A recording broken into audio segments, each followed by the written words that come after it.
Hello and welcome to another teaching from 119 Ministries. Our ministry believes that the whole Bible is true and directly applicable to our lives today. If you would like to know more about what we believe and teach, please visit us at testeverything.net. We hope that you enjoy studying and testing the following teaching.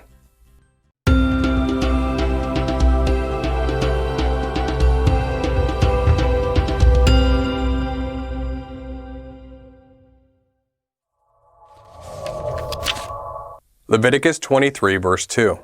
Speak to the people of Israel and say to them, These are the appointed feasts of Yahweh, that you shall proclaim as holy convocations, Mikra. They are my appointed feasts. Leviticus 23 verse 3. 6 days shall work be done, but on the seventh day is a Sabbath of solemn rest, a holy convocation, Mikra. You shall do no work. It is a Sabbath to Yahweh in all your dwelling places. The English word convocation, found often in Leviticus 23, is a translation from the Hebrew word mikra. The word is used nearly exclusively in the context of the Moedim, or Yahweh's appointed days, such as Passover or the Sabbath. It is usually translated as convocation or assembly in most English Bible translations. When one examines the word mikra in a Strong's Concordance, one will see that Strong's repeatedly mentions mikra to be an assembly or convocation. So often, many will point to Strong's as it relates to the Hebrew word mikra and say, See? Mikra means assembly or convocation. The problem, however, with Strong's is that it was never intended to be used as a dictionary, but to simply show how translators chose to translate some words, specifically in the King James Version. However, if you notice, Strong's does mention mikra as a rehearsal or a reading. Such a translation would be a more proper and accurate definition of the Hebrew word mikra. Why would we say that? We will spend the rest of this teaching showing how mikra does not really mean assembly or convocation, but instead really means being a proclamation, recital, reading, or rehearsal. This is all important for us to better understand what Yahweh meant by calling the Moedim a holy mikra. The word mikra is based on the root kara, meaning to call, recite, or proclaim. Its first usage in the Torah employs the usage of calling forth and proclaiming. Genesis chapter 1, verse 5. And God called the light day, and the darkness he called night. And the evening and the morning were the first day. Day and night were called forth and proclaimed to exist through Yahweh's creation efforts. Here is a usage of kara employed more clearly in a sense of proclaiming. Exodus 33. And he said, I will make all my goodness pass before you, and will proclaim before you my name, Yahweh. And I will be gracious to whom I will be gracious, and I will show mercy on whom I will show mercy. Here is an example of kara being used in the sense of reading or reciting. Isaiah 29 verse 11. And the vision of all of this has become to you like the words of a book that is sealed. When men give it to one who can read, saying, Read this, he says, I cannot, for it is sealed. And when they give the book to one who cannot read, saying, Read this, he says, I cannot read. Many already know that many Arabic words came from the Hebrew. The Arabic word Quran, for example, as a term for the Islamic writings, actually means recital. As we already mentioned, many today understand and teach the word mikra to mean gathering, assembly, or convocation, rather than a calling and proclaiming, since concordance dictionaries define it this way, mostly because of a misapplication of the aspect to call. The Hebrew term mikra is best understood to be a calling and not the concrete idea of an actual assembly, understood through the additional context of a proclamation and a recital. There are at least 4 other Hebrew words that specifically mean assembly, yet none of those are ever used to refer to the weekly Sabbath or any of the other Moedim. The Septuagint, the Greek translation of the New Testament, could have translated mikra as ekklesia, which would have indeed meant convocation or assembly. The Septuagint uses the word kletos for the Hebrew word mikra. The Greek word kletos literally means called or appointed. The Mount's Greek Dictionary defines it as called to privileges or function. Notice that is not a convocation or assembly, but something different. How many have heard the Moedim referred to as Yahweh's appointed times? This is sort of where that understanding comes from. Yahweh has called forth or appointed the Moedim for a certain function. But what is that exactly? Looking at how Mikra was translated into the Greek a few centuries before Yeshua affords us at least a little understanding. However, looking at the Hebrew word Mikra a little more closely through a Hebraic lens affords us some better understanding. A holy or Kodesh Mikra is a special or set-apart calling or announcement, a proclamation, a rehearsal, or a recital. Even today, Mikra in Hebrew still literally means that which is read or proclaimed. For example, the Tanakh, or the Old Testament, is often called the Mikra by those who speak Hebrew. Why is the Tanakh called the Mikra by those who speak Hebrew? The reason behind this is that much of the Hebrew Bible was proclaimed orally through recitations or rehearsals of the original written text. The Tanakh is not called the Mikra because the Tanakh or Old Testament is a convocation or assembly. That would not even make any sense. How could the Old Testament be an assembly? The Tanakh is called a Mikra because the Tanakh is proclaimed. It is orally read. It is a recital. It is a rehearsal. The Moedim, such as Passover or Sukkot, are holy recitations or holy rehearsals. Most who study the Moedim as Yahweh's appointed days already understand that the Moedim are rehearsals. We're not really presenting anything new. We're simply demonstrating how the proper understanding of the Hebrew word Mikra actually already reveals what most already know. The Moedim are prophetic shadows. They are rehearsals of Yahweh's prophetic work that has happened or is still to happen through Messiah Yeshua. The Moedim proclaim the prophetic work of Yahweh through Messiah Yeshua.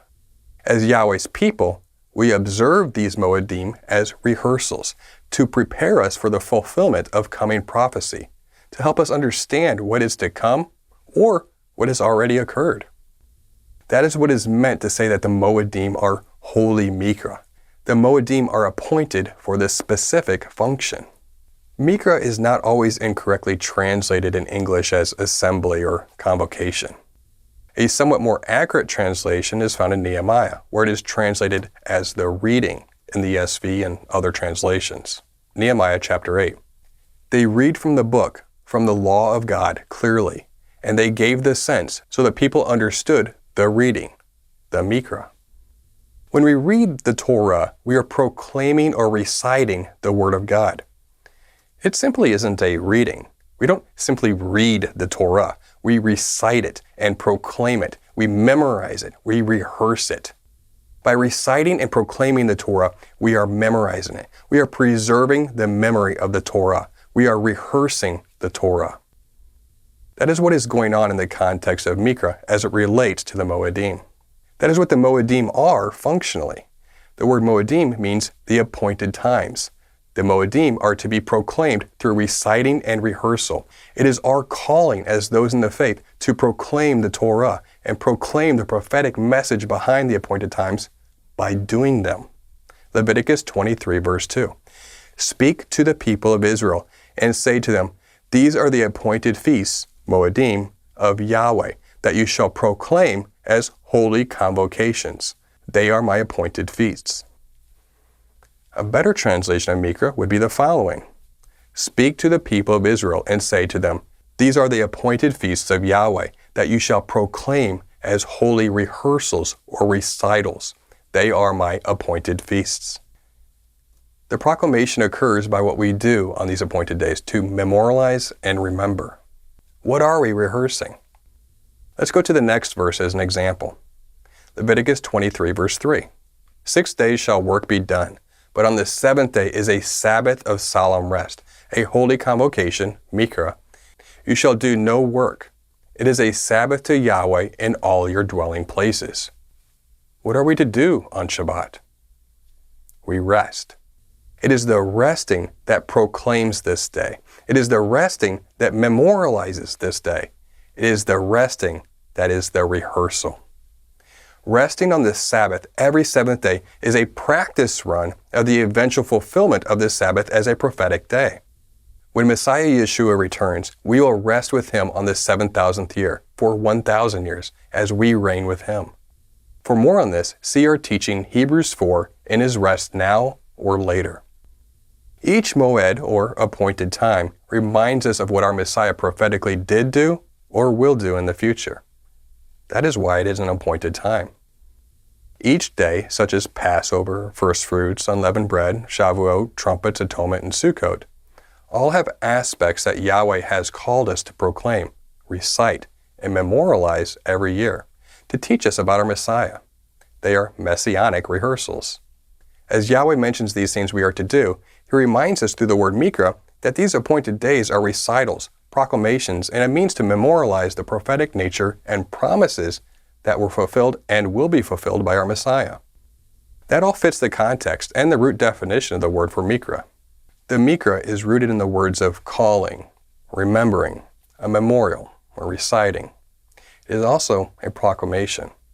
This understanding is more consistent with the purpose and the related context of the Moedim, when we are supposed to understand the Moedim as a memorial and recital of what has happened, as a divine appointment, and what will prophetically still occur on those days.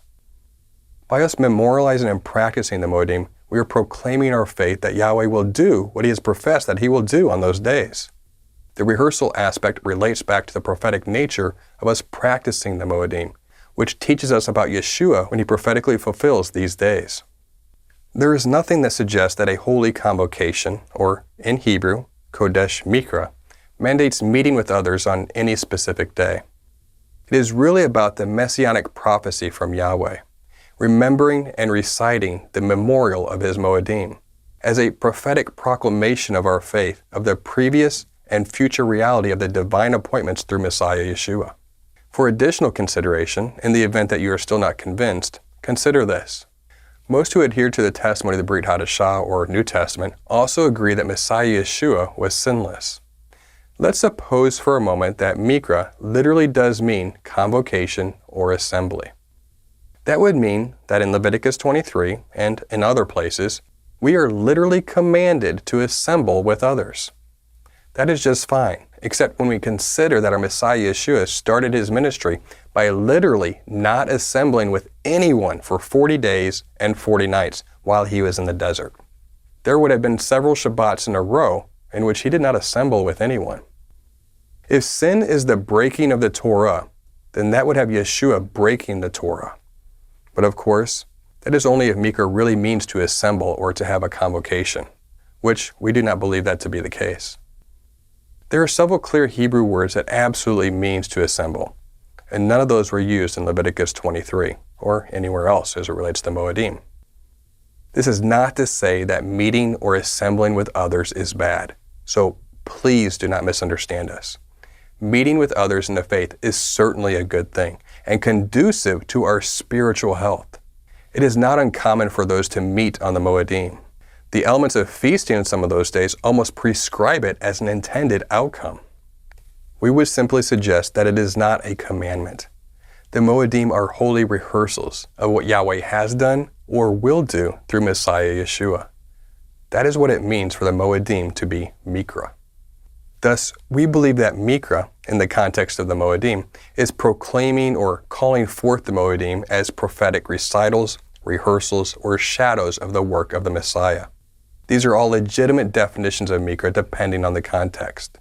The Moedim are called out for a specific purpose, and that purpose is to be a prophetic foreshadow of Messiah Yeshua.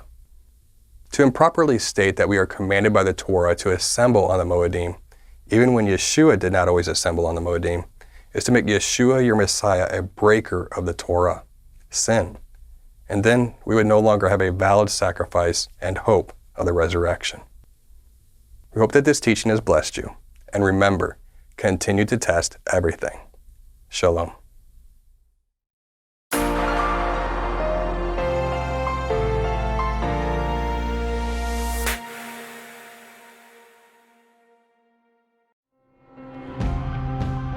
It is because of you, our generous supporters, who make it possible to offer these high-quality teachings completely free of charge.